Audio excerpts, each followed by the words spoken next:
right, guys. MDK live podcast. Woo, man, it is master your business, dominate your trade, kick your competition's ass. And I feel like Steve Harvey with the Family Feud. We got a good one for you today, guys. If you watch that show. But I've been looking forward to this because I met this gentleman, golly, 3-4 weeks ago now in a Facebook community group. He posted a video of some work he was doing, and it blew me away. And I clicked that link and started stalking him and looked to his YouTube link and all the other videos. And I was like, man, this guy gets it. And I've been screaming at all of you forever about do videos. And I said, this guy, not only does he do the videos like I beg you to do to grow his business, his YouTube channel is exploding. According to me, I mean, he's getting 10, 20, 30, 40, 60,000 views. Even when we met for lunch, he was like, dude, you got to do something with your YouTube. You got good content, but nobody's watching it. What's wrong with you? We're going to fix that. And I did. But because of that, all last week, we interviewed about 6 dudes to do the YouTube channel full time. We're going to get into him and his story, but just that conversation that we had at lunch made me look at my YouTube and think, yeah, I need to take it more serious. But you said also something, Carl, that you probably didn't even realize, but you were, and we'll get into this whole you rebranded and doing everything else, but you said personally you calmed down and ended up not being as rude. And in my head, as you were saying all that, I was thinking to myself, I wonder if he's telling me the truth, or is that his nice way of Have you ever saying, heard hey, of Stan Granatic? No, what's that? The Dirt Monkey. Stan Granatic, the Dirt Monkey. No. Oh, Stan Granatic, the Dirt Monkey. I'm sure the people watching this video, they're going to be like, yeah. oh, hell, Brian, get with it. Yeah. You got to know who Stan is. Anyways, he's a huge influencer in the home improvement market. He's a contractor out of the Midwest. I think he's out of Illinois one time. Yeah. He's interviewing me. He's got well over 1 million, 2 million subscribers on his YouTube channel. He's interviewing me. And you know what he called me? What's that? Condescending Carl. Because when you were saying all that about yourself, I thought this dude is describing me and he's trying to be nice and say, you need to tone it down a little bit. You're rude.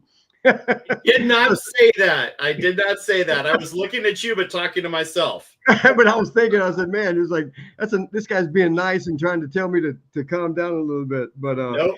Anyway, Carl, man, I appreciate you. You know, the name of your company is Columbia Water Gardens. And man, we're just going to get into it. This should be one of those 3-hour Joe Rogan podcasts. I'd like to go everywhere, but I'm going to try to keep it focused. And we'll start just by how you got into construction. Gosh, you know what? I should apologize to all contractors nationwide for that. I just want to get off the bat and just do that right now. I was your typical homeowner that had a problem, and I had a passion with my pond in my backyard, and the pond turned into funny story. Just keep it very brief. Yeah. My wife's best friend at the time, she says to my wife's best friend, Belinda, she says to Michelle, Michelle, I hate to tell you this, but I think your husband's having an affair. And I'm like, what? You know? She goes, yeah, but don't worry. He's having an affair with a pond, not with a blonde, you know? And she was right. And since then, the pond and we have, gotten married, and now my wife is my work wife. So let me ask you that. Do you and your wife work together? I try not to. On the business or no?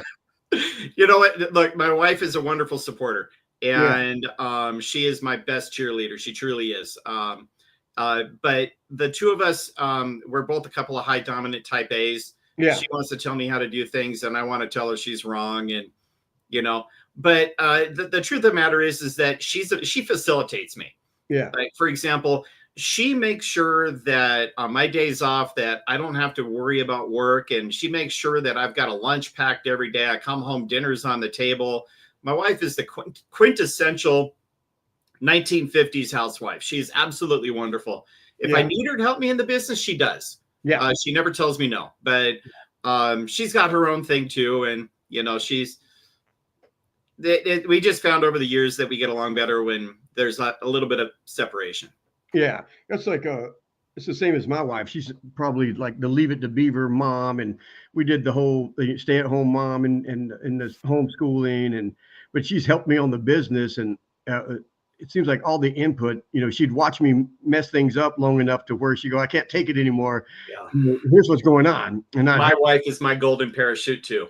Yeah, I'd have to bite my lip and go, no, you're right. Yeah. So you started doing your own pond and found out you loved it and turned it into a business. Is that what you're telling me? Well, what happened is that the economy was crashing at that time. My previous career, I was in the car business of all things, 20 years in the car business. I ran the largest GMC dealership in the Western United States in the finance department there, and stayed with an automotive group that owned 8 dealerships for many, many, many years. And when the economy crashed in 08, I had seen the writing on the wall in 05, and in 07, I'm walking around my backyard, and the idea came to me to start drop shipping pond supplies. And the whole idea behind it was to be able to bridge a gap so that I would never have to leave the car business, but I wouldn't lose my lifestyle. But at that time, I was making $25,000, $30,000 a month, and I watched my income go from that to 22 to 15 to 12 to 7. I was like, I'm not doing this anymore. I'm done. I'm done. But the website by that time, I was one of the first drop shipping companies on the internet for this industry. And there were only a handful of other people that were out there that were doing it. And it was a really great passive source of income. And it was that passive source of income that allowed us to grow into our first little retail store. And then from that, got my contractor's license, and then did service, maintenance, repair, did my first really shitty install, because your first job is never your best. And then eventually we grew out of retail. And now all we do is construction, service, maintenance, repair, and I collaborate with contractors on their builds around the country. Yeah. So when you say a drop ship like website, is that kind of like the Amazon, but all these guys try to do like Shopify or something, but you just specialized in pool supplies? That's all it was. So I would have a website that was selling a widget, and somebody would go onto my website. They'd pay for the widget. The money would go directly into my bank account. Then from my bank account, I would send a purchase order over to my distributor. The distributor would fulfill the order, and whatever was left in between was my profit. Gotcha. Yeah. So I never touched the stuff. Yeah. And so, man, because what you do, and I don't know, like I'm a huge fan of Tommy Mello and A1 Garage, and just trying to venture out and just, it's serve more people. And it's man, you could do just the cleaning of ponds. I guess it would be a business in and of itself. There are many people that make a very good business out of doing that, but that's one division of mine. Like, for example, this week we've got 8 ponds we're cleaning. I try to limit my guys to 2 per day, because you never know what kind of a curveball that they're going to be thrown. Yeah. There's the occasion where I might try to slip in a third one in. But in just cleaning ponds, it's very, very big business. But it does cost about $4,000 or $5,000 worth of equipment just to get started. And you have to have a really good basic handling on how to handle fish and the proper way to trim back plants and that sort of stuff, Yeah, because that's like, even I work with a bunch of different contractors, but my trade was and my daughter, her company is hardwood flooring. And I talk with guys all over the country who just do the installation, or they just do the refinishing, or they do the installation and the refinishing. And I go, what kind of maintenance program are you offering homeowners? And they're like, nothing. I'm like, dude, they got to be clean. They got to be maintained, whether it's once a year, every 3 or 4 years, we do a deep cleaning, a real light sanding, a whole nother coat of polyurethane, everything. It's just a whole different branch, and no reason not to do it, because someone's going to do it. And a lot of the carpet cleaning guys move into hardwood flooring specifically because of that. They get into, they're cleaning carpets. Homeowners like, hey, can you clean these wood? They don't know, but they watch some YouTube videos. They're cleaning the wood. Next thing you know, they're full on completely wood floor guys now. It's to have that option and not use it. I don't know. I guess you could do it, but the guys that taught me way back in '82, he had over 3,000 or 4,000 clients that whenever he got slow, and he kept 12 to 14 dudes busy, but he would send them out just to do the cleaning of hardwood floors. And back then it was waxes and paste waxes and stuff. So it's good that you guys do all of that. Yeah, and not just that, but the repairs also. I think that our maintenance division, and I know we're not really here to talk about that today, but I think my maintenance division on an average year generates about $350,000 worth of gross sales. Yeah. So, I mean, you don't turn your nose up at that kind of money. No, no. Uh, and I've got a friend of mine who has a landscape construction company out of Houston, Texas, and we were out at the Colorado River recently, and he's out on my boat and all this stuff. And I was like, "What do you do during the fall, and what do you do during the spring? What's your big business? What's your big surge outside of the pond business?" And he goes, "We color we color yards." And I'm like, "What do you mean you color yards?" I had no idea what that meant, you know. And he goes, we put the plants in, we do all the annuals and stuff, and we make everything look pretty, we refresh the beds. And I'm like, damn it, why am I not doing that, you know? So I guess we got to get into something else now, you know? Yeah, God, that is great. Because I was on Facebook and an ad popped up, and the machine the guy was using looked like one of the machines that we use for a deep cleaning on the hardwood floor. It like spits out this hot water and it scrubs a little bit, and then it has a vacuum on it that sucks it up so that it can't ruin the hardwood floor. But so that's what the machine looked like. I don't know what it is, but he's using it on all the green plastic grass. What do you call that stuff? It's the fake grass. The fake stuff. Yeah, he was, and that was the whole thing. Does your fake grass start to smell because of the pee, the dog pee and cat and stuff and everything? And I thought, shit, man, good for him, because there's probably a lot of fake grass right now that maybe you can clean it. I don't even know if it needs to be cleaned, but if he can get people to pay him for it, God bless him. Yeah, I don't know if I really want to get too deep in artificial turf. I think that artificial turf is an art form in itself, you know. And I really like this segment that we are in the water feature industry. It's such a lot of fun. I mean, obviously, if it's an add-on, hey, Ryan, if it's an add-on product or whatever, then that's cool. Yeah. But, do we do pavers? Do we do artificial turf? Do we do, retaining walls and stuff like that? Yes, but nothing like some of the guys that are properly vested, and that's all they do. They're add-on products for us. Yeah. Yeah.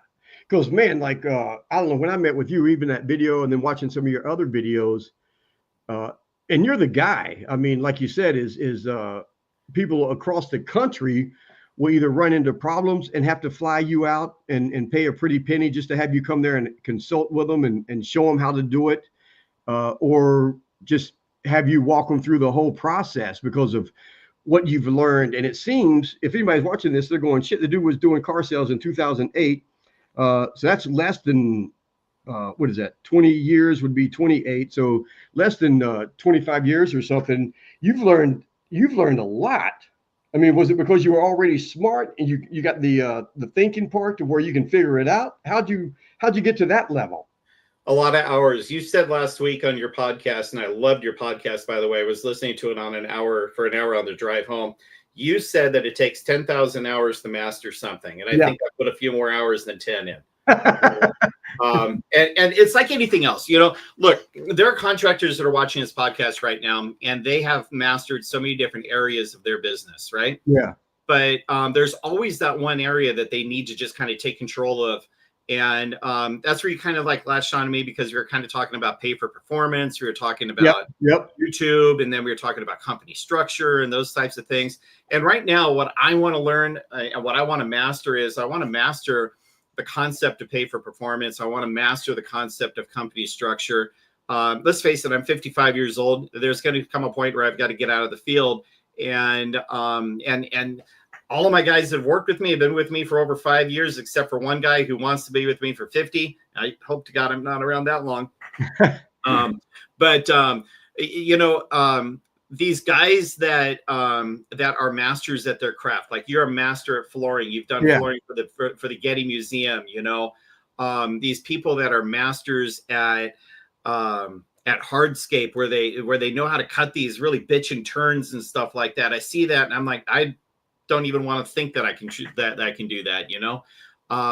These people that the list goes on. I mean, the trades are just amazing, and I have such a huge amount of respect for the trades. Myself, it started with a passion. I'm a nerd. I latch onto these things, and I just can't seem to let go.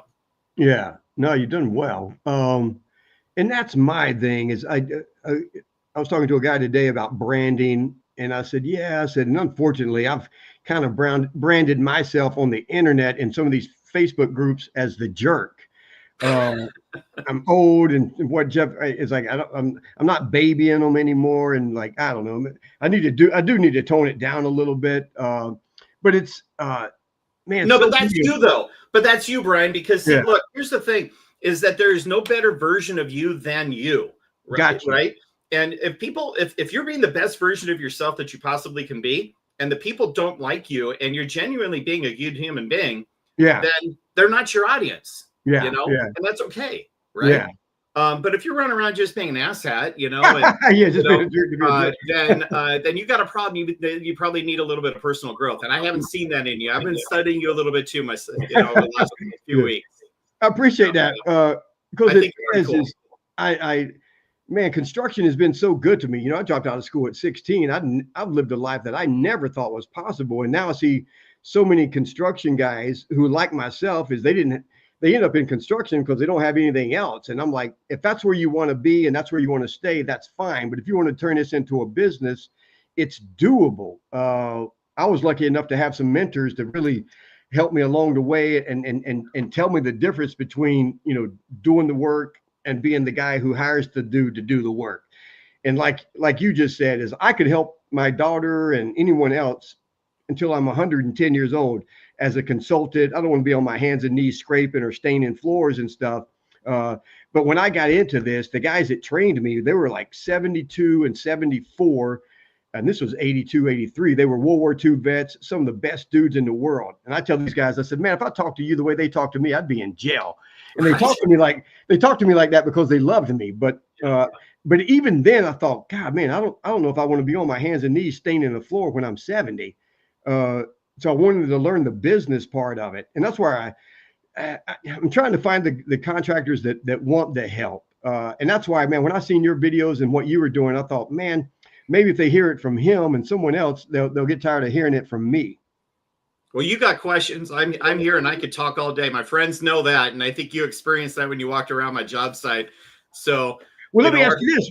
That's the whole thing. If I really want to bring it like that, because your YouTube channel is great. You're getting the views, business wise, the pay performance, you got everything. But what made you do the video? Was it business oriented, or was it just for you personally? It was all business oriented. Back with rolling the clock back when I had my first retail store and when I had the .com, and you know, the earth was new and Adam and Eve had just put fig leaves on, you know. It was a means to make sales, right? And so at that time there wasn't very many people that were out there doing open box reviews, and so yeah. I branded myself. You go really, really deep into my YouTube channel, you'll see, you know, I am Carl Petite, the pond product review guy at Columbia Water Gardens. And today I am opening up blah, blah, blah, you know, and I show people what the part is, you know, and that's really where the birth came from. And it kind of took off from there. And the whole idea behind it was I was tagging those videos onto my website and trying to turn those videos into the sale of product, right? Yeah. But then moving forward, I got affiliated with Aquascape and became a master certified Aquascape contractor with them. Life was really, really good. I became businessman of the year with them in 2014. Their second largest retailer in the planet in 2015, and they had their own in-house out-of-box review guys. But at that time, I had signed a thing of exclusivity with them, right? Yeah. And so I'm like, well, what do I need to do? What do I need to film these open box review videos for Aquascape when they already have their own? And so then that's when it kind of turned me over to, I'm going to solve problems for people with their pond installations. And every now and then I'm going to kind of, you know, throw a video out there of a project that I'm trying to make badass, you know, but you know, there's always somebody better than you, you know. But in those days, I transitioned away from doing the out-of-box reviews, being the pond product review guy, because I'm not going to go and review another manufacturer when I've got Aquascape on my sleeve. Yeah. Right. And so because of that, I got away from that and just kind of got to where I am today, where, you know, I'm teaching people how to hook up low voltage lighting. I'm teaching people how to use waterfall foam and how to strap rocks and boulders with my machinery and that sort of thing. I mean, the rocks and boulder video, those videos just seem to go really, really crazy. But I like to help people. That's my that's my curse. You know. And I think that's it. Is the video comes first because you're trying to solve a problem that, you know, homeowners may have, whether it's how to clean the pool, how to put the pump, and all of that stuff, and you're just given. And I mean, it comes back to you, but I don't know if any of us start thinking, I'm going to do this video. What video can I do that's going to make people call me up and give me a lot of work? Because when you do it that way and the phone doesn't ring, you're like, shit, Brian and Carl. You can't go into it with that mindset, Brian. No, you can't go into it with that mindset. If you go into it with that kind of a mindset, then you know, you're destined to fail. Give me a second here. I just actually did make some notes, and yeah, there you go. If you were to, hey, there's Teresa from Lake Arrowhead. Anyways, look, people go to YouTube because they're looking for an answer to a problem. I go to YouTube because there's something wrong with my Ram diesel. You know, the transmission is locked into fourth gear again. You know, and they're going to YouTube and they're like, oh, well, this is what you got to do. You need this new sensor, blah blah blah. And the secret with that is you got to get in, you got to out, you got to be super fast with the information that you're providing them. And then after you give them all the information that they need, if they want to hang around, you want to get into some, you know, long monologue or whatever, you're not going to keep their attention longer than the problem's being solved. But for those people that are out there that are watching, if they're going to start doing problem solving videos, you are not giving away your trade secrets. You're not. Like, Brian, if you went onto YouTube and if you showed me specifically how to get my flooring to cut corners around my toilet seat or some problem, right? I'm going to look at that and I'm going to be like, God damn, that looks complicated. I'm not going to try that on my own. I'm just going to hire him. That's what I say all the time. You're giving them the video to, if they wanted to do it by themselves, they could. But once they see all the work and detail that goes into it, they're like, no, I don't even want to try it. Yeah. And the tools, right? Yeah. And how fast and efficient you are about it too. Like, the last thing I want to do on my days off is to be on my hands and knees doing a home improvement project. Yeah. I'm a landscape contractor and I don't have a lawnmower. I have a yard crew that does my yard, you know. Yeah. I have no lawnmower. I do not have a weed eater. And if I need one, I'm going to borrow it from my son and I'm not going to use it. You know, somebody on my crew is going to, you know? Yeah. So even when you were doing the open the box thing, because I have so many guys, they go, man, Brian, I everything you say about the video makes sense, but I don't want nobody to see me, or I don't want to be on the camera, or I don't want to say the word shy, or they have a hard time. I'm like, dude, they're going to see you eventually. You got to show up at their house. They're going to eventually see you. Just do the video, let them see you now or something. But you didn't have that problem, right? Well, no, because look at it. It's like this. I can quantifiably tell you that I have sold probably $5 million worth of work off of people watching my YouTube channel. Those are real numbers, okay? Yeah. And those people that by the time I get to their house for a paid consultation, because I don't go to anyone's home without a paid consultation fee. Yep. You are not getting me into your yard without a paid consultation fee. Yep. But those people have already met you online. They know what you look like. They're excited when they see you when you open up the door, and you're kind of like a little bit of a celebrity, so to speak, by the time when they open the door. Hey, Carl, how you doing? Yeah. Da, da, da, da. I saw your video. Or there was one time I went to a customer's house for a consultation, and my shit's on their screen on their television in their living room. and I'm like, you're a stalker. Yeah. But it is. I've got this dude in McKinney, Texas. He's an older dude like us. You're young compared to us, but he does probably 250, 300 grand a year, probably profit, just by himself maintaining and cleaning floors. But he told me the other day, he goes, man, I showed up and they acted like it was JR from Dallas, Texas walking in. They seen my videos and it's fun. It is. It's and I don't think you need, I think like you said, the more real you are, the better it is. And I don't know, you can tell me I'm wrong and you will not offend me, but there was a guy today he said, I got 15 grand. I'm about to pay this camera crew to come out and do all these videos you're talking about. And I said, whoa. I said, all you need is your cell phone. The more real it looks, the more real, the more intimate it's going to be, the faster you're going to make a connection. If you make it too high polished, it's just going to look like a corporate, big corporation type video. You just need to talk to the people. And that is 100% truth. You've seen the movie The Goonies, right? Oh my God. I took my daughter on her 18th birthday. That was her 18th birthday. We went up there and did all of that. So I think it was Chuck, the fat kid. Is that was it? Yeah. Chuck or Chunk or Chucky or something like that? Okay. So I think it was him, and his dad's a big time actor, and he's auditioning for this role.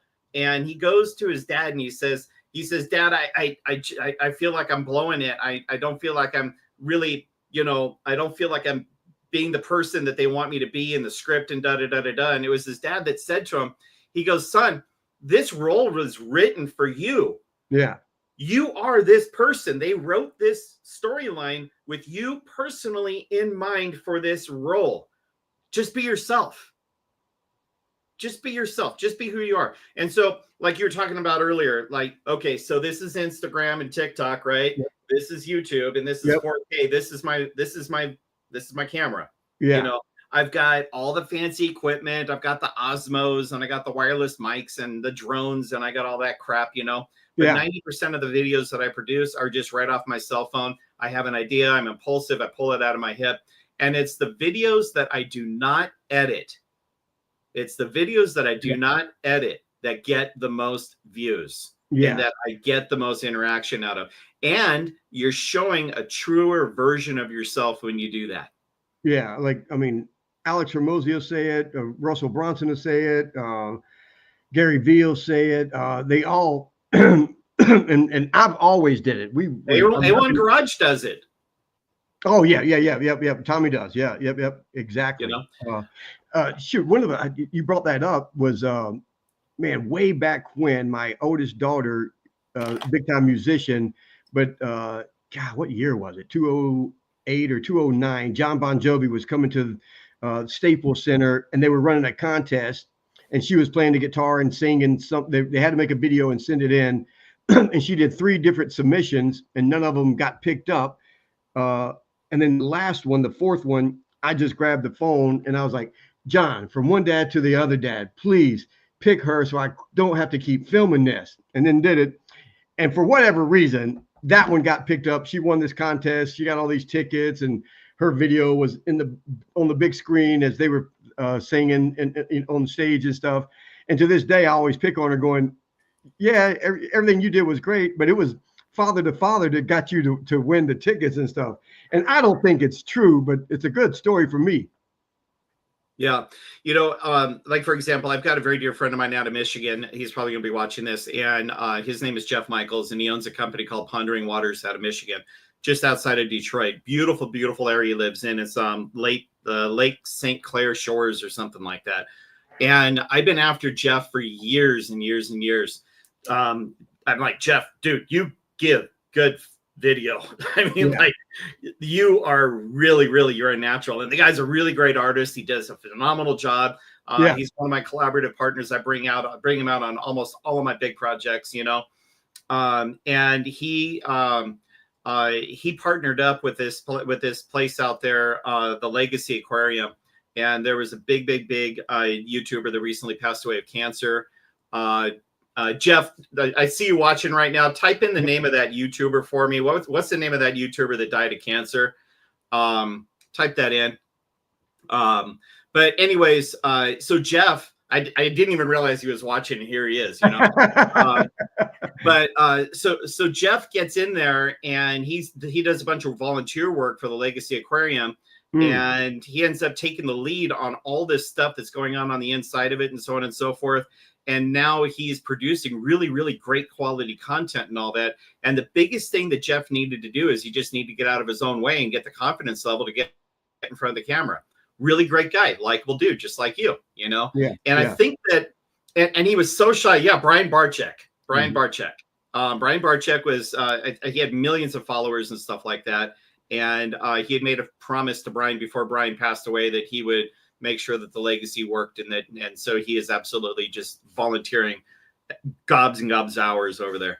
But Jeff's doing it now, and he's getting great views. It is, and his content, his channels are growing and stuff like that. And the way I say it is like this, and I mean no disrespect to you, Jeff. I know you're watching right now, but if Jeff can do it, anybody can. I love you, Jeff.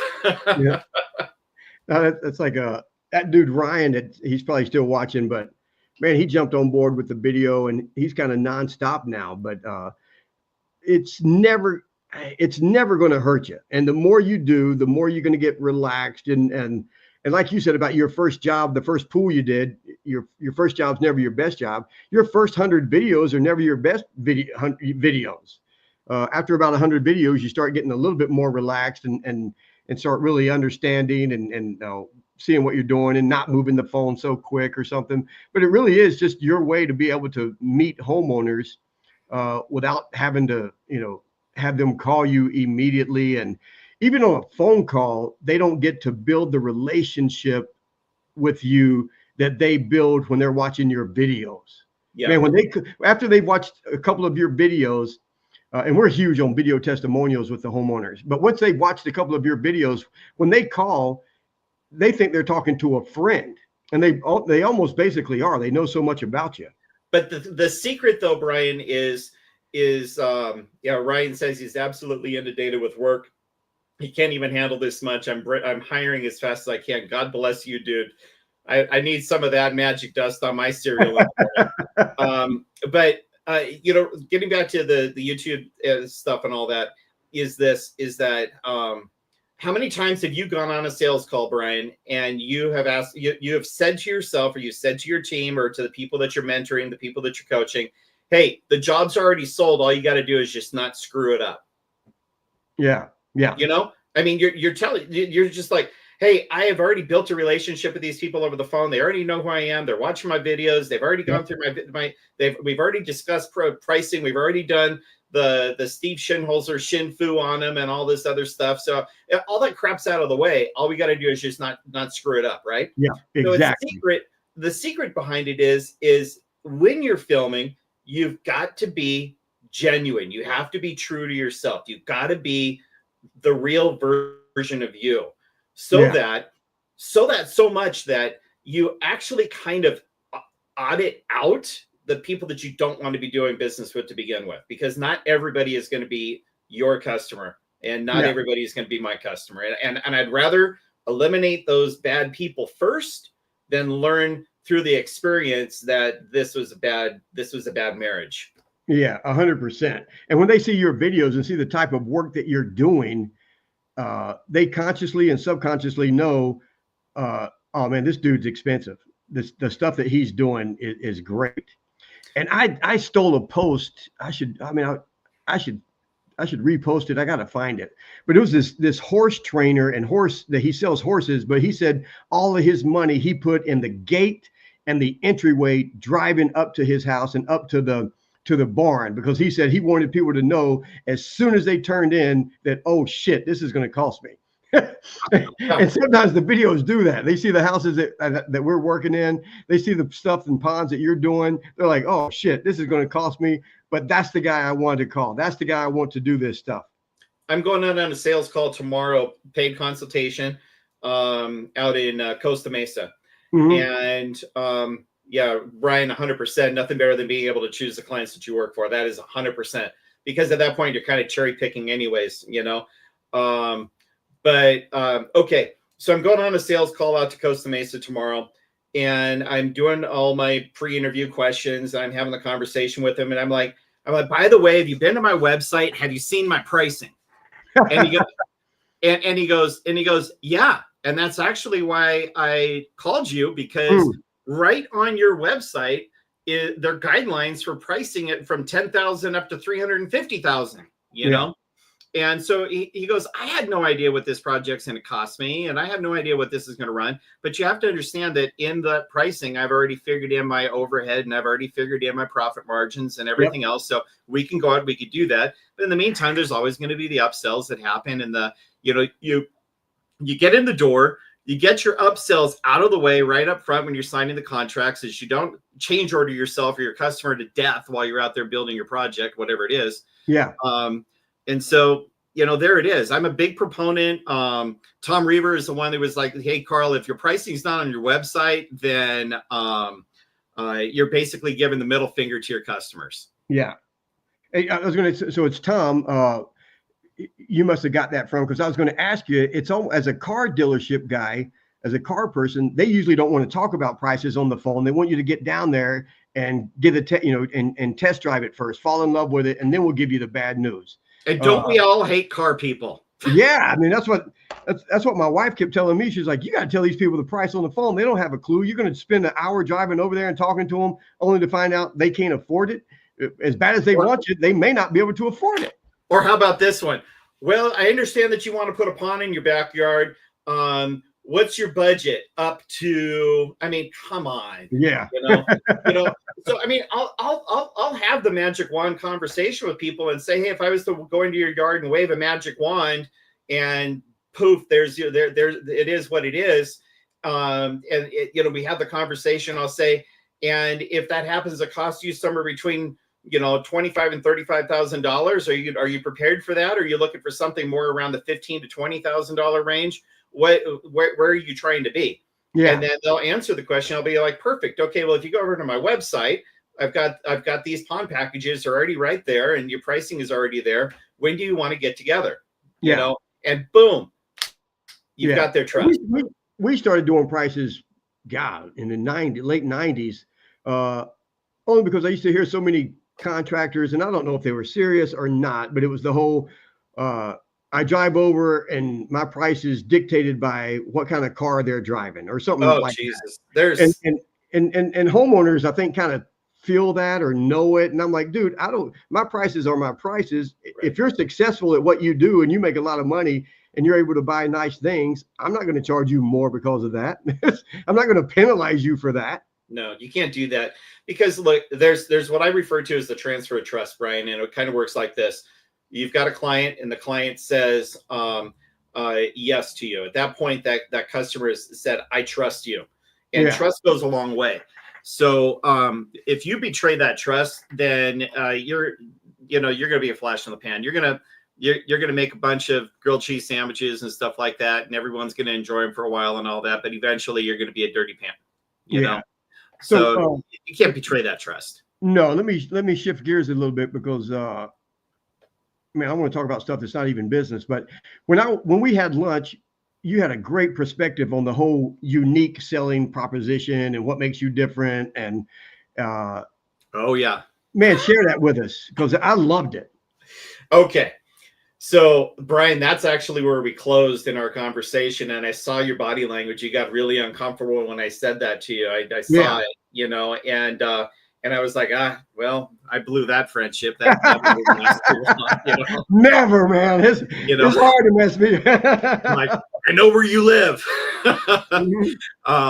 But no, it's like this. Okay. When you're interviewing somebody to come to work for you, right? And this is what I said. Look, I expect you to come to work on time. I expect you to be trustworthy. I expect you to do top quality work, and I expect you to have all those great characteristics and qualities and everything else, and all of this stuff. So I expect all this stuff out of you, but I want to know, what is the one special thing that you bring to the table that I don't already have? I want to know, what is that one special thing? Because we were actually talking about your website. We were talking about I had mentioned something like the tagline. We do quality work. Yeah, others may beat our prices, but they'll never match our work. And you were like, well, shit, that should be expected. I expect that shit. Yeah. Look, I expect you to have fair pricing. I expect you to have quality work, or I wouldn't be talking to you to begin with. I want to know what makes you so damn special. Yes. Who are you? I've not, and that's the whole thing is that look, I know I'm being very direct and very blunt and to the point and stuff like that, but I want to know what separates you from the pack. Yeah. Because I got other people that are going to be coming over to my house and they're going to give me bids and da da da da da da da. What is it that makes Brian Adams so damn special? What is it that makes Carl Petite with Columbia Water Gardens so damn special? Yeah. And I love what you had said, because it's like, you don't get credit for doing shit that you're supposed to do. You don't get credit for not cheating on your wife. Oh, I didn't cheat on my wife. Like, no shit. You're not supposed to. You don't get that kind of credit. Yeah, I loved it. Yeah. Yeah.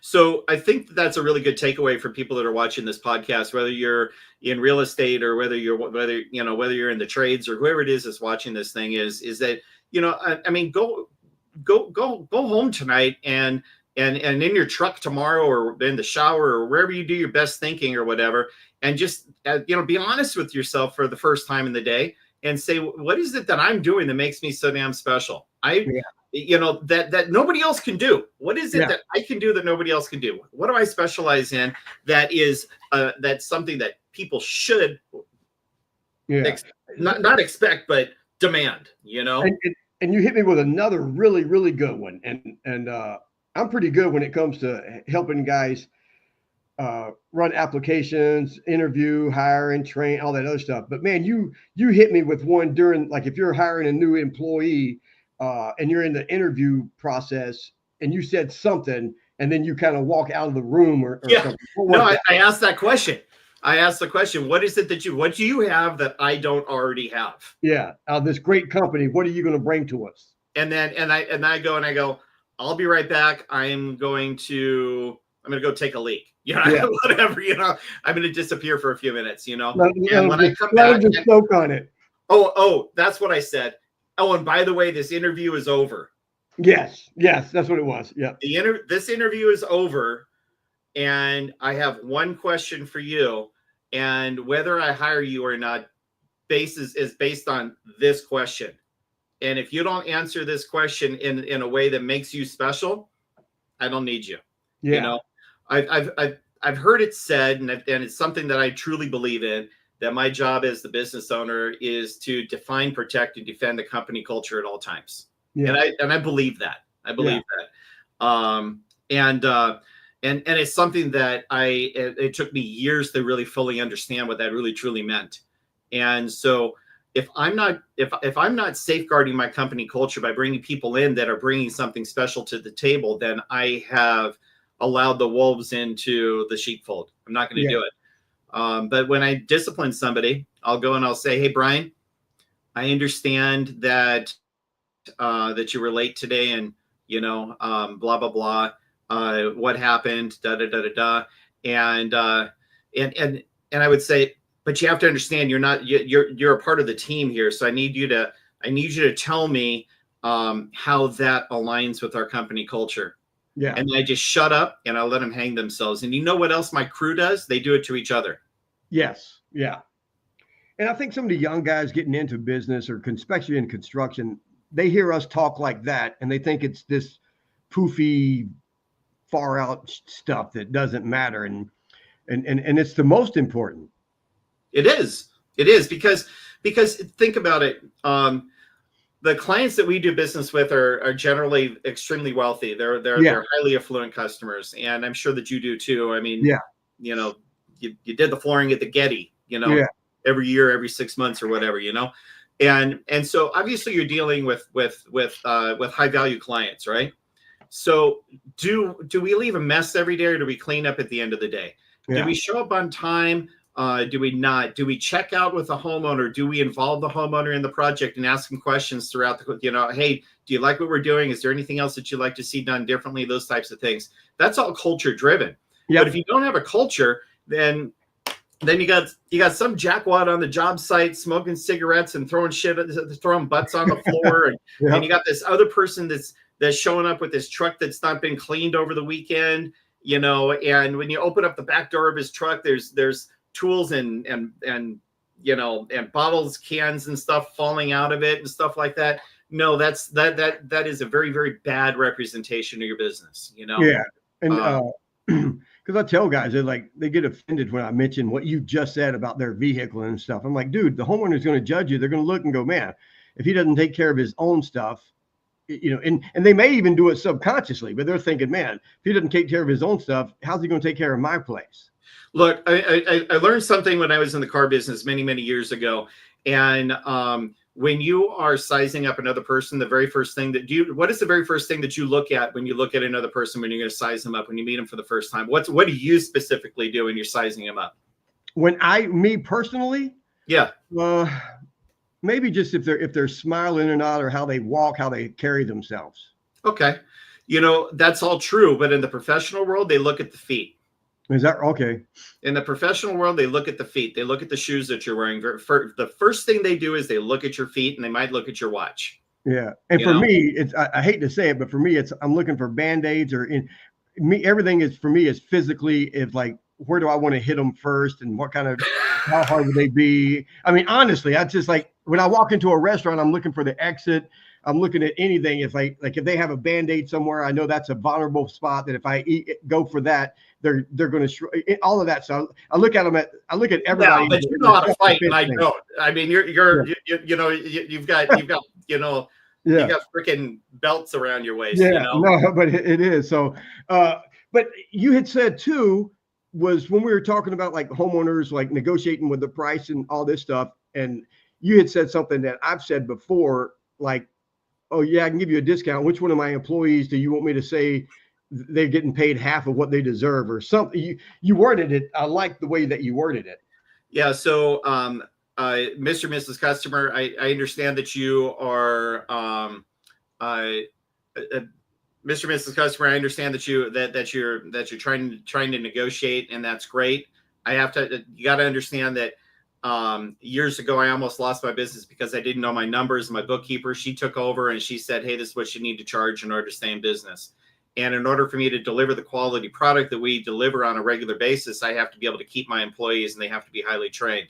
Yeah. In order to keep my employees and keep them highly trained, I have to pay them a living wage with bonuses. They have to come to work, and they have to have good credit. They have to live in a nice house, and they have to be able to have paid vacations and all those things. So in order for me to put this pond in your yard, I need to know one thing up front. Which one of my highly trained staff members do I need to tell that they don't get paid their living wage so that you can have your pond in your yard? Yeah. I nut up, and I have to tell sometimes these people like that just to stop. And then what happens is they're humiliated, they're embarrassed, and either A, that ends the negotiation, and I'm okay with that because not everybody's going to be my customer, right? But more common than not, they fold, you know, and those are the best relationships. The people that have money are the ones that you have the most fun with. The people that are broke are the ones that are the worst customers in the world. Yeah, 100%. And man, I want to go to a couple of different things. Let's talk, because I know you said you're getting ready to transfer or switch everybody over to the pay performance. Right. Are you looking into that? Have you started doing it? We've did it for a long time. We don't call it pay performance, but it was always the bonus was there. And if you get this much done during the week, if we don't have this many callbacks, there was always bonuses. But I like what Tommy does. And I think there's something there for sure. So I was looking into this, and I listened to a lot of ebooks on Audible on the way to work and stuff like that. And one of the books that I came across is Pay for Performance, P4P. And I can't think of what the name of the author is. But what I got out of it was that the owner had a landscape company in the Pacific Northwest someplace, right? Mm-hmm. And this guy, it's Augusta Landscaping. When he started doing performance-based pay plans, he went from being a typical landscape contractor doing mow and blows and stuff like that. And now this guy has franchises. I think he has something like 400 franchises and makes like $40 million a year or some shit, God bless you. Yeah. I mean, he's just killing it, right? And so here I am, locked in on a job that was supposed to take 4 months, and we're on the 11th month on this damn project, And and it's given me a lot of time. And it's not because we're going slow. It's because the homeowner just hits us with more change orders after change orders after change orders. Make it bigger, make it bigger, make it bigger, And I'm like, well, I think we pretty much consumed the state of California here. We got to stop, But it's the biggest, prettiest water feature in all of Duluth and Temecula. So I mean, we accomplished it, As I've been reflecting on this, I'm thinking, you know what? I got to get my guys on a performance-based pay plan, and I've got one written up. I've been talking about it with my guys. I'm priming them. I've been talking about company structure, and I've been identifying who I need as a project manager, who I need as a foreman, who I need as lead labor, who I need to, and all of those different things, right? And everybody's so very well cross-trained in my business. I've got some guys that specialize in other things, but they're all cross-trained. And so the bottom line behind pay for performance is first you gotta listen to the book. I mean, it's going to change your life. It really will. The second thing is that you have to have a performance-based pay plan that you're literally making it kind of profit sharing, employee owned, where everybody's almost the owner of the company, partners. You kind of are. Because what you're doing is you're paying them. You're paying them their base hours throughout, whether you're weekly or bi-weekly or whatever it is. You close your books by the 5th, right? So your books are closed and your books are clean. You're done. Your accountant's gone through them. Your bookkeeper's gone through them throughout the month. Your accountant's closed it. Everything's closed, right? And now by the end of the night on the 5th, you know where you sit financially for last month. Yes. And then you go and you bonus your guys accordingly based on, a lot of different things. I mean, you could do it based on how long they've been with the company. You can do it based on their job position. There's a lot of different ways that you can structure it. If you want to find out a good structure for your business on doing that, then just go to Claude.ai and type into Claude and say, hey, write me a performance-based pay plan for insert the name of your company. And this is what we specialize in doing. And by the way, this is where I'm located. This is the state. This is the area of the state that I live in. And Claude will literally write it for you. Yeah, that's beautiful. So, man, it's already been 52, 53 minutes. Let's keep going. I'm telling you. One thing I want to touch on some personal development stuff. But before I do that is like, because in the hardscape world, you are the guy. You were the guy, and I know that you like to put everybody's that's in your industry, their best interest, before your own. And then I know there's some people that may not do that. I don't know. Do you want to touch on that? Like, how did you get to where you're at right now versus where you were? If it wasn't for mentored people, mentor others, right? Yes. If it wasn't for look, there are industries that are so cutthroat that you're not going to get. I was just talking to a buddy of mine on Saturday, and he's got a drug and alcohol rehab center, and he has already lost $1 million just getting this thing started.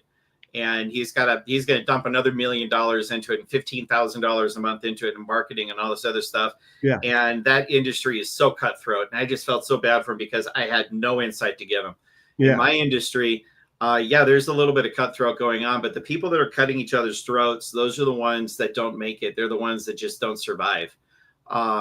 If you make yourself into your industry as a giver, you can never outgive a giver. And so the best thing that could possibly happen within the trades is that like I can speak for my industry. There are community Facebook groups in my industry where people say, hey, I got a problem with whatever it is. And then 50 other guys around the country are helping them solve those problems, and I would not be where I'm at today. And I wouldn't be where I plan on going in the future if it wasn't for the community of other pond builders that I have befriended over these many years. I keep those relationships very, very dear and very close. And I almost blew it 3 years ago. And I had to completely rebrand and reinvent myself. And it was a very dark time in my life. And what happened 3 years ago? Well, 3 years ago, gosh, what year was that? 2020. 21? I think it was 2022, maybe. Yeah. Yeah. It was 21 or 22. I think was it during COVID, before COVID? Yeah, well, it was during COVID, and a lot of guys, they didn't have a crew, and so I'm out collaborating. I think I was out collaborating around the country, and I think I was gone for maybe a total of 16 weeks out of that year, away from home, flying all over the place. I mean, I'm in New Mexico. I'm just all over the place, right? Yeah, because just stop you just real quick, because me and you both talked about it, was like that whole COVID bullshit. Me and you, neither one of us ever bought into it and stopped working or stayed home. We were men, and we went out and did whatever it took to bring home the meat. That's right.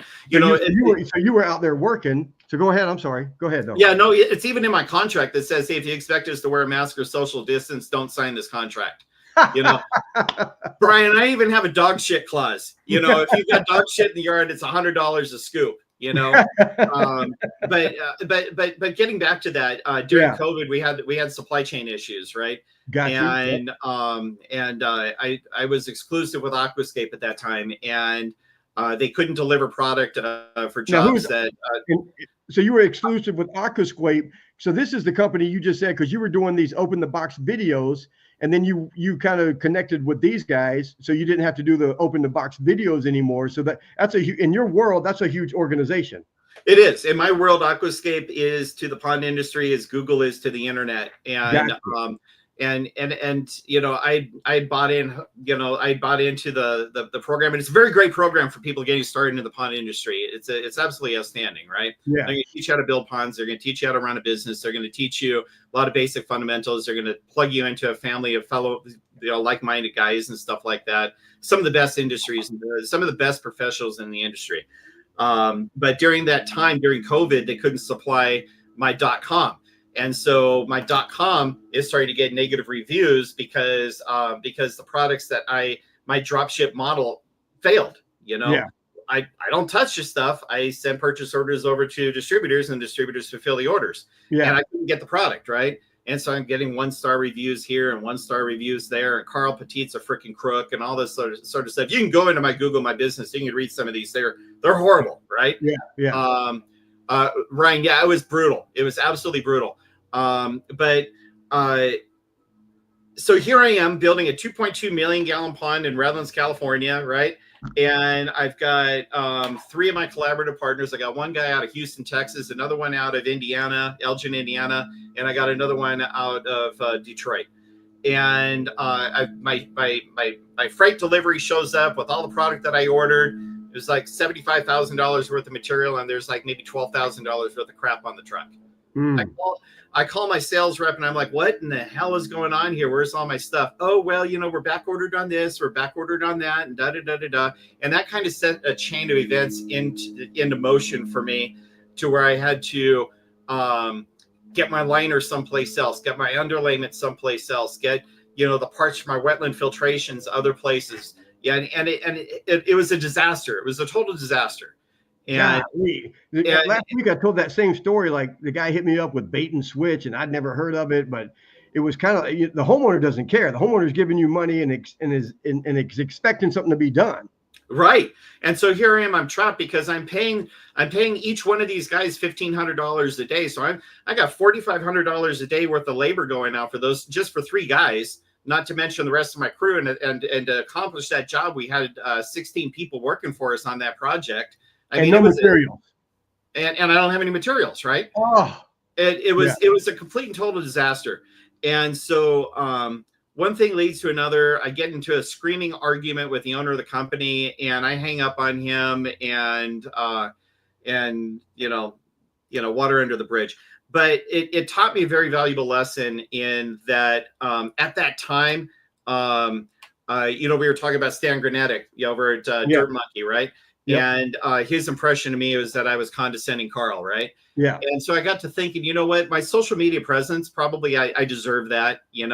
These are people that probably don't know me on a personal level.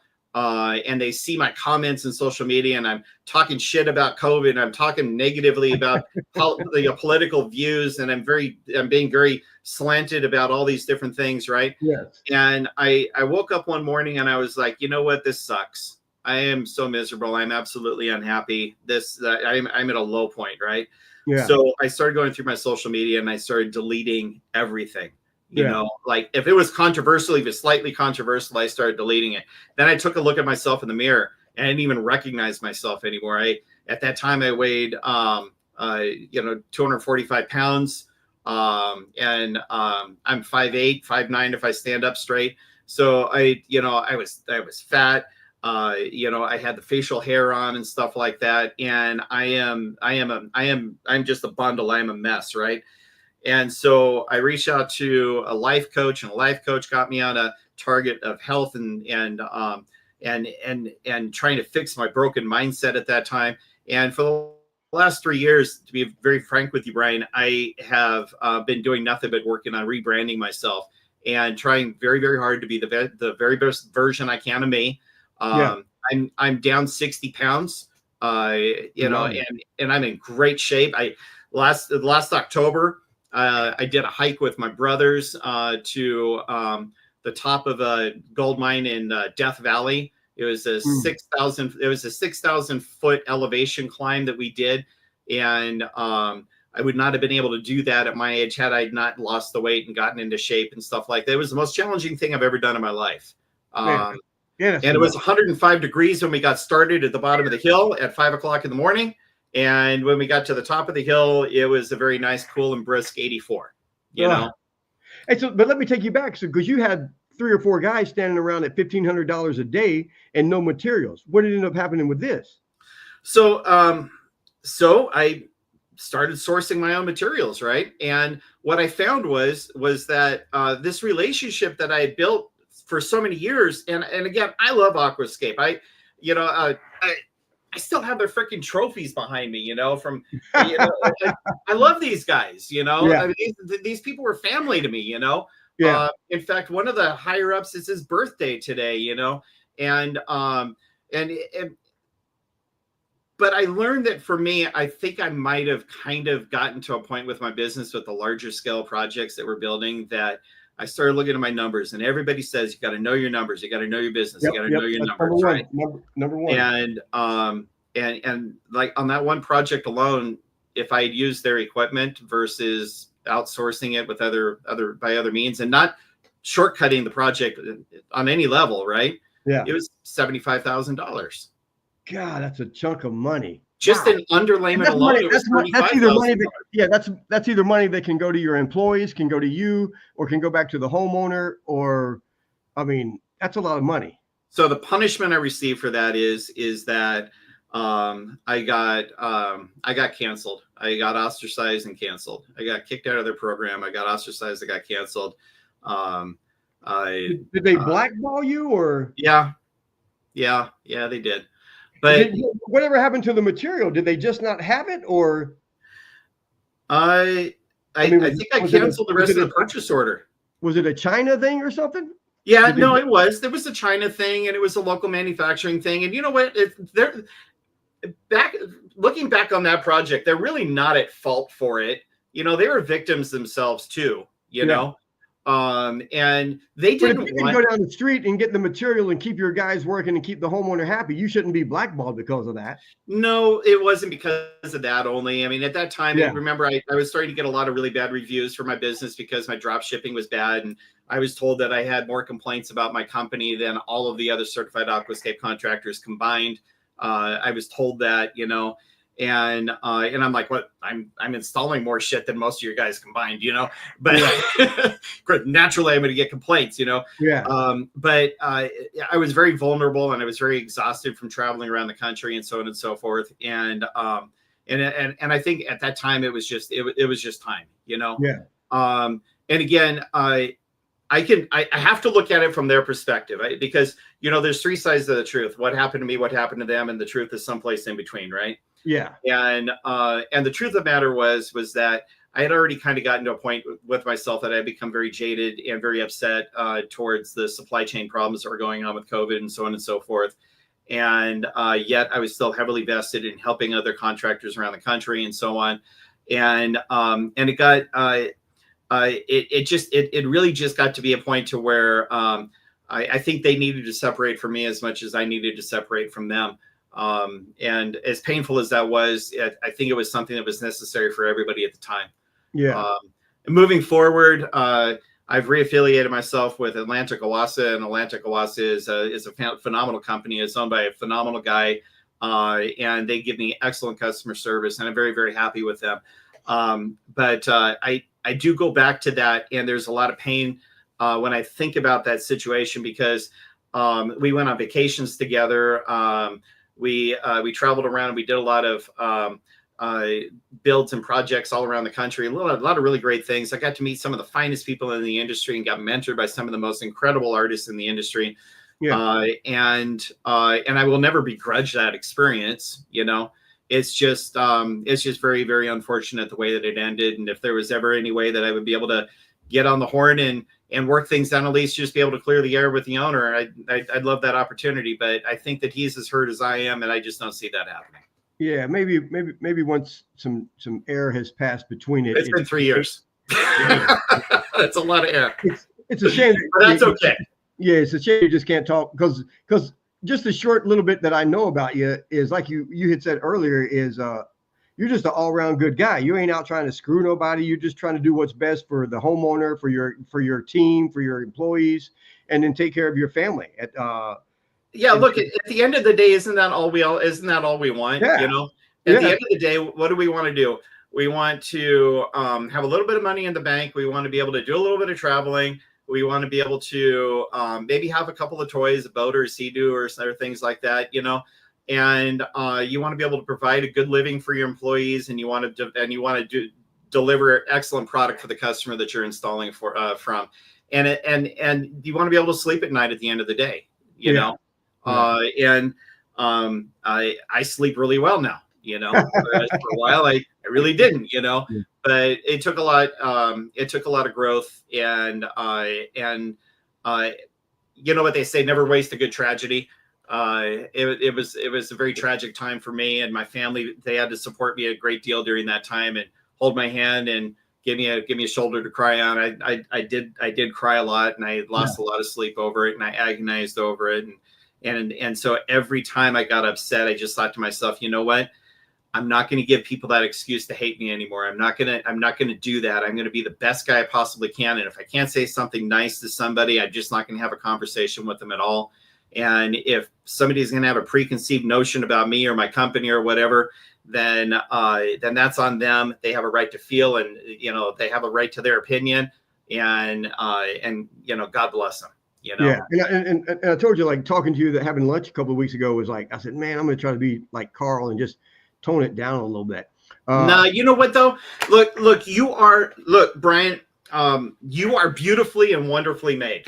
You are the best version of Bryan Adams that God created when He made you. You know, I don't know if you're religious or not, but I am.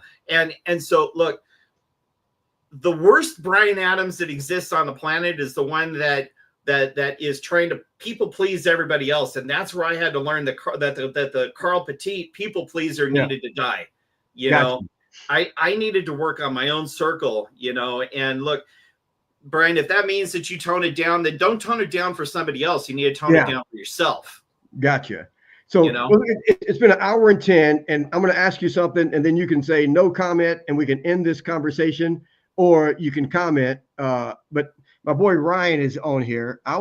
Ryan's got all the toys. I mean, I had met this dude over the internet for the last real quick, Brian. Yeah. Brian, you got to send me a friend request. I'm loving your vibe, dude. You are freaking an animal, you know. So you send me a friend request on Facebook, and we're gonna make buds. Yeah. So he's down in Florida, and me and my wife went down. Yeah, me and my wife went down to Florida Keys. He had a place down there, treated us like gold.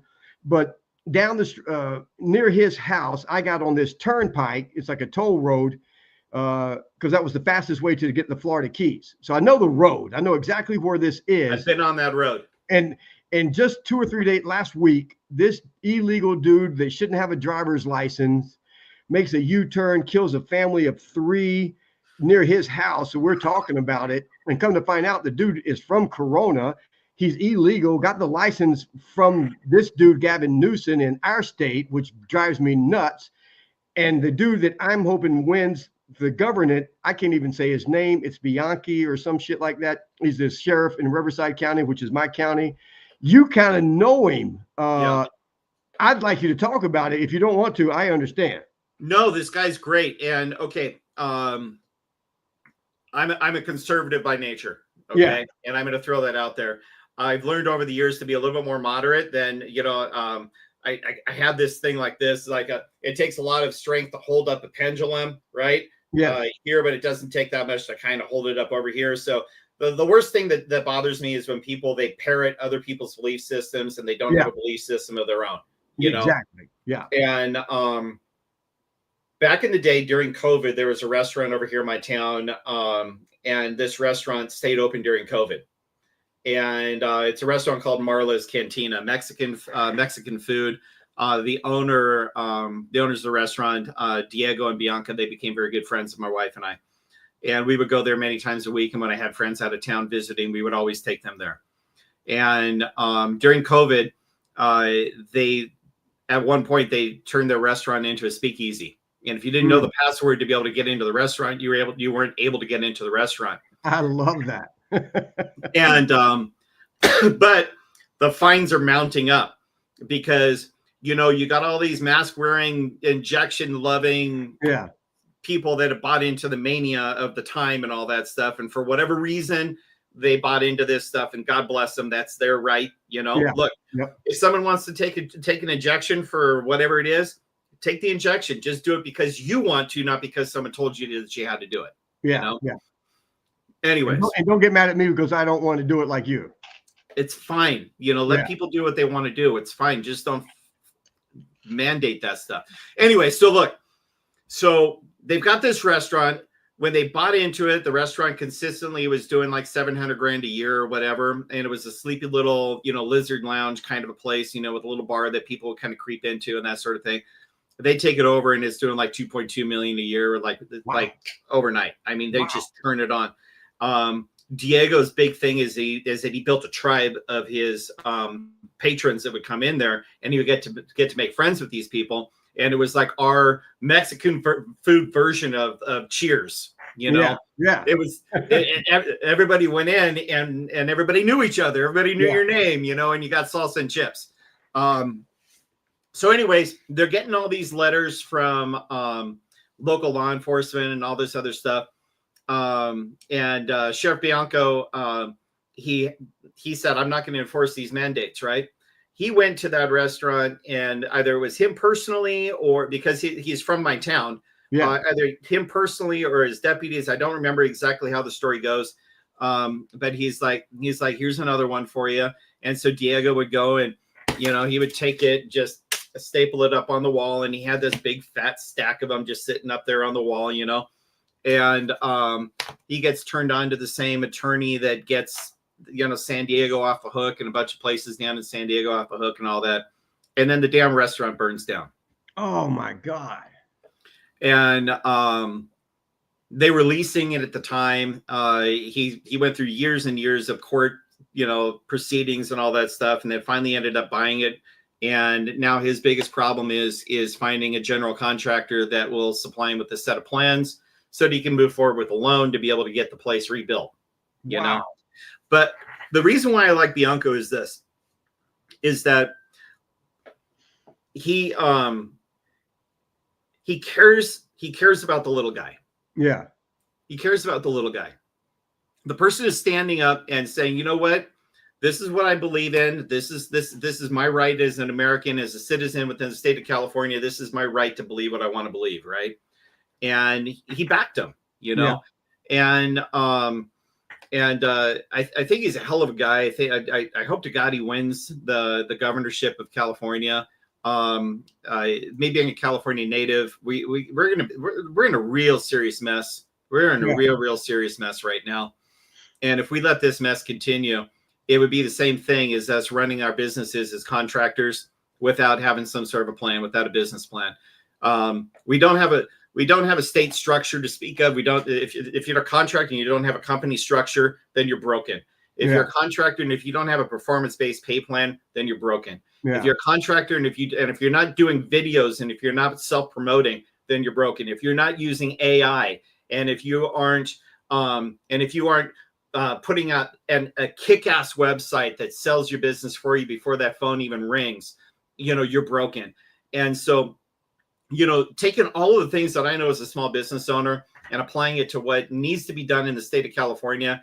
Look, if you don't rebrand the state of California, if you don't rebrand yourself as a contractor, then you're not going to be any better than you were 3 years ago. You know, and that's my personal journey. Yeah, because I followed Bianco like way back when he was standing up doing the right thing. So when I heard he was running for governor, I was behind him immediately. But you're right. I mean, we're California, like the movie industry, which we're known for, Hollywood, is like pretty much gone because of our retarded regulations. Yep. The high tech industry is slowly leaving. They're all following Elon. And I remember way back when Elon was saying, hey, I'm going to build a big, huge battery factory and build all these batteries. Let's work out a deal. And they wouldn't work with him. And he for 6 months, he kept saying, hey, are you sure? Like, if not, I'm just going to go over here to Nevada. And they wouldn't budge. And now he's built this humongous city in Nevada and they're getting rid of just everything. It's we're running out of money. Silicon Valley is the heart of the crash of California right now. Between Irvine and Silicon Valley, that is where the housing crash is going to start. It's going to, in these hyperinflated markets. We know people that are taking $100,000 deductions on the price of the value of their homes trying to sell them. I've got a client that had a $9 million valuation on his home, put his house up on the market, built this gorgeous water feature in the backyard for him. And he took a $1.5 million deduction on the property value in order to sell it and move it. And I'm actually meeting with a new homeowner tomorrow night for dinner. Wow. Yeah. The reason why this house of cards is falling is that we got too comfortable with ourselves and we thought that, hey, it's not gonna happen again. And so with us as contractors, look, if we're not innovating, if we're not leading the industry, if we're not collaborating with other contractors, and if we're not sharing business ideas and so on and so forth, then what's going to happen to us is all these jackwads are going to come in that are standing outside a Home Depot are going to underbid our work. We're not going to maintain profit margins anymore. And our businesses that we worked our asses off for 10, 15, 20 years, they're going to go away. You know? So a rising tide lifts all ships. And that's where us as people within the trades, if we don't get together and if we don't get past our egos and work together and try to help each other out, then what's going to happen is that the flooring industry is going to go to the hack floors or the DIY market, right? Yeah. Like, the floating floors versus nailing them down. I heard you last week talking about that, The pawn market is going to go to these people that watch YouTube videos thinking that they know how to do this stuff and that maybe they know how to work a freaking excavator because they can rent one from, and then they tip it over and they kill somebody, you know, or the landscape contractors that cut corners and don't put down the right amount of base underneath their pavers and the pavers sag after a while, all the corner cutters and everything else are going to dominate the market. And what's going to end up happening is that our industry won't recover for another 20 years if we don't do something right now and come together as tradesmen. Yeah, and like I get a lot of flack because I'm in a couple of Facebook groups where guys are asking for help, and I'm like, dude, you need to go get a job and become an apprentice and let someone teach you the right way to do it. And everybody gets mad at me, and I'm like, dude, you don't understand. I said, every time one of you guys screws up a job, it hurts the entire industry. Now they're looking at the wood floor going, shit, we should have did tile. We should have did LVP. We should have did carpet. We should have did anything but wood. This stuff sucks. I said, yeah, let's grind the carpet. Let's grind it all down to just straight concrete and let's put epoxy down. And you're not helping this dude by anything. Like you said, you were able to join different areas and have people teach you and mentor you. You can't learn this stuff from a video. You need hands-on. No, and the other thing is that I can't stress to you enough the value of collaborating. Like, Yeah. and I know that man, this is an hour and 20 minutes, and I got all day for you, Brian. But you're the one who's control. No. You can press the button at any time. Okay. I worked my entire day around you today. Yeah, I appreciate it. No, I appreciate it. But look, it's like this. We're talking about collaborating. The power of collaborating is like this. Charlie over there, wherever Charlie is, he's a Texas boy. All right, so Charlie from Texas. Charlie's got a business over there in Texas, and he's shorthanded, and he comes across a big ass job, right? Yep. What's the first thing that Charlie does? Charlie either does one of two different things. Charlie picks up the phone and calls his buddies and has his buddies come out and pays them a handsome premium to come out and help him get the job done, right? Yep. Or he screws up his pipeline, potentially loses future customers because he's got a job that could be done in 2 or 3 days is now going to take 3 or 4 weeks. Yeah. What's a better business model? Yep. What's a better business model? And so when you're collaborating with other people, with other trades, then if Charlie gets on the phone, he's like, hey, Brian, I know you'd like to come out to Texas, and we've got some of the best barbecue in the world out here. Oh, and by the way, I'm gonna, I need your help on this project, and da. So Brian comes out there with his 40 years of skill and experience, or whatever it is that you got, and well, Brian's there working hand, asses to elbows with Charlie. Charlie's picking up on some of your skills, but you know what else you're doing is that you're picking up on something that Charlie's doing that you hadn't thought of, or that maybe you might have forgotten. Yep. I was just in Texas, and he took me for some great barbecue, but because I've got so many guys around here that I've helped them get their own business going, that we constantly do that. They'll call me up going, hey, you got anybody this week? We got to do this. And I'll say, not really, but let me rearrange it and send you 1 or 2 guys, or we'll all show up and get it done. And we're all working together. And that's what I want for all of these dudes across the country. It's like you just said, the whole tide thing raises everybody. Yeah. A rising tide lifts all ships. I got my buddy Jeff that was on earlier. He's one of my main guys I call in to help help out on projects. Yeah. And it's not because they don't know how to do it. It's not because I need his company. We vacation together. We've been to Barbados. We were just in Costa Rica last year. We hang out together. We vacation together. But the reason why is that when Jeff comes out and he's working on a project with me, I'm watching him. Yeah. And my guys are watching him. And my guys are picking up stuff. When my buddy Matt Griffin comes out from Houston, Texas, same damn thing, I mean, we work together very, very well. I'm very choosy about the collaborative people that I work with and so on. But I'm always learning. They're always learning. And there's never a collaboration that anybody walks away from without having learned something. Yeah. And I spent my 28th birthday and my 29th birthday in Mexico City doing the guest clothing stores, collaborating with a buddy of mine who passed away this year. But he tried to get me to come to Kuwait, and that was too much. My wife was like, no. Yeah, I don't know about Kuwait. Yeah. But it was. He's like, everybody learns from everybody. You have a great time. It's just it's the way it should be. And these when I try to tell these guys, it's like, man, it's like all you're doing is screwing it up for everybody, not just one person. You're screwing it up for the homeowner. You're screwing it up for the entire industry. We end up with a bad rap. Before we get out of here, 123, you said something like, you told me you were 245 pounds when I met you, and I looked at you and I was like, whoa, shit, you look great now.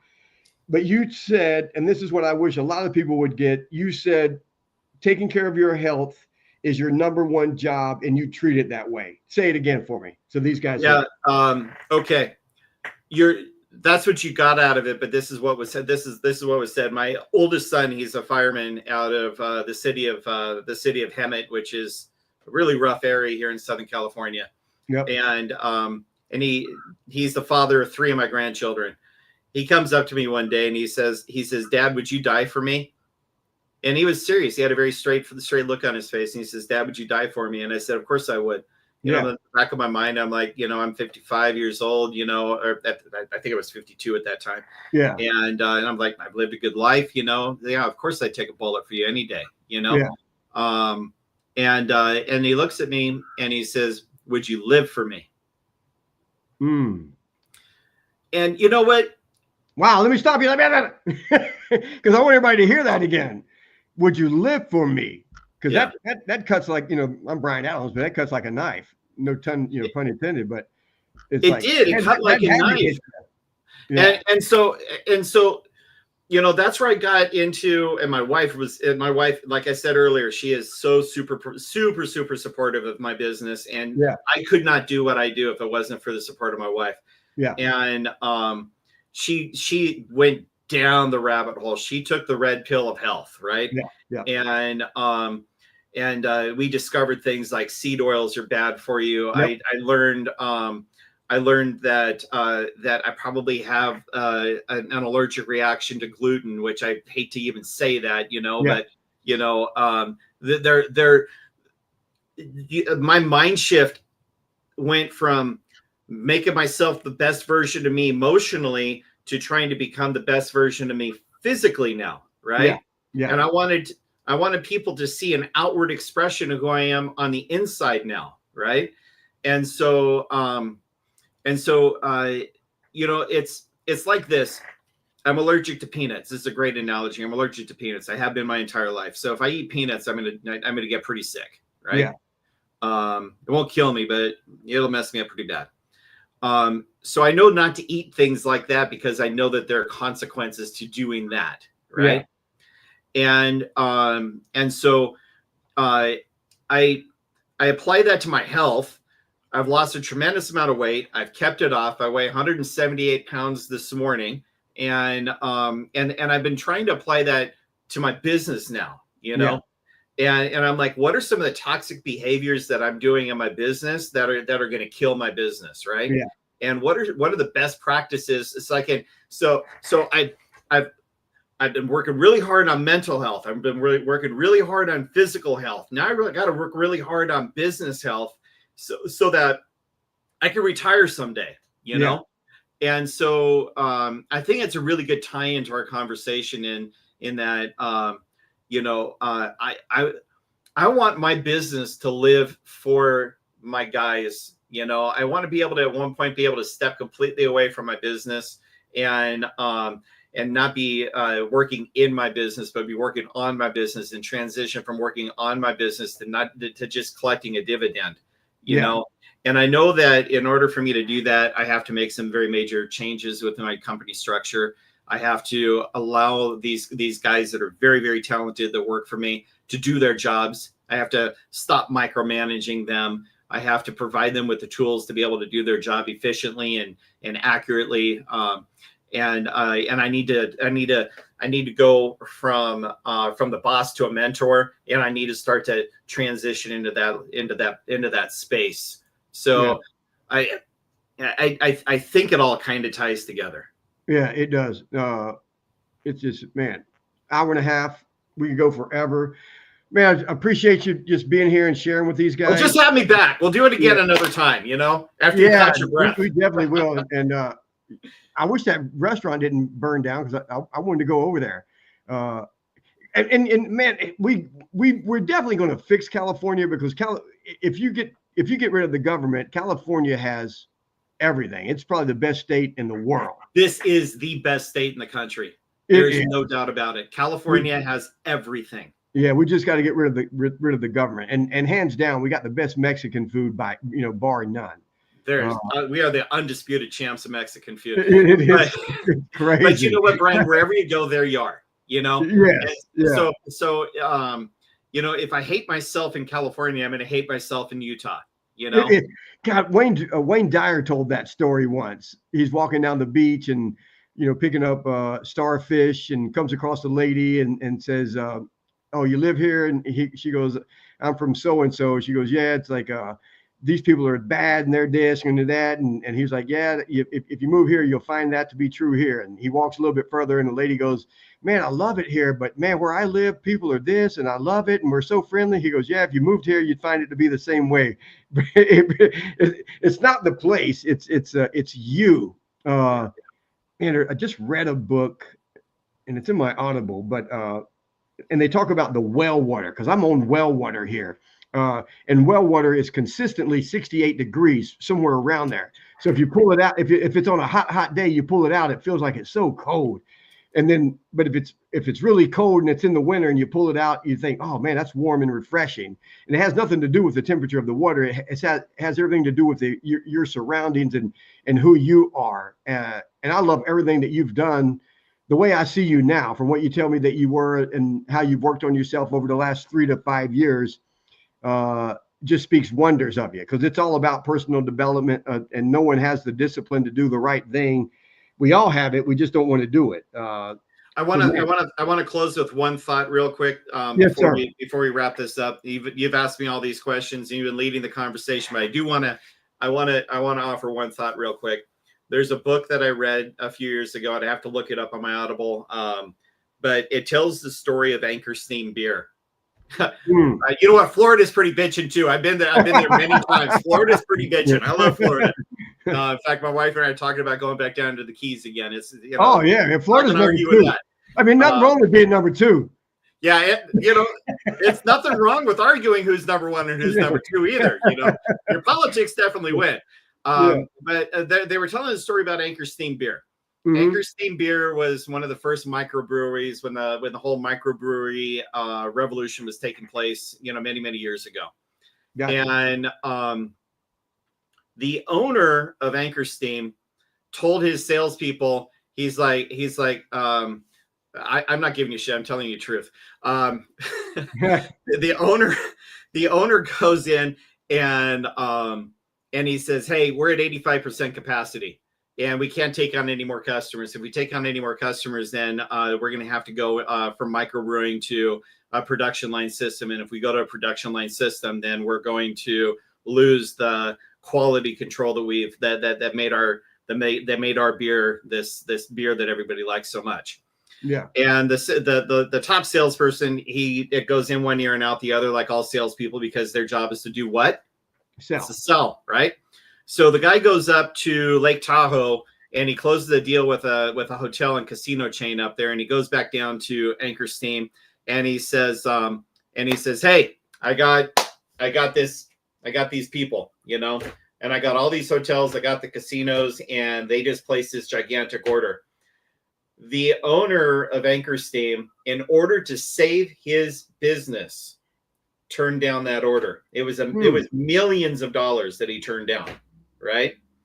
And the point is that they knew that they were not equipped at that point to scale in order to be able to get to that level to where they could fulfill the orders. Right. Yeah. And in that chapter, he says, you have absolutely no business scaling until you can handle what's in front of you.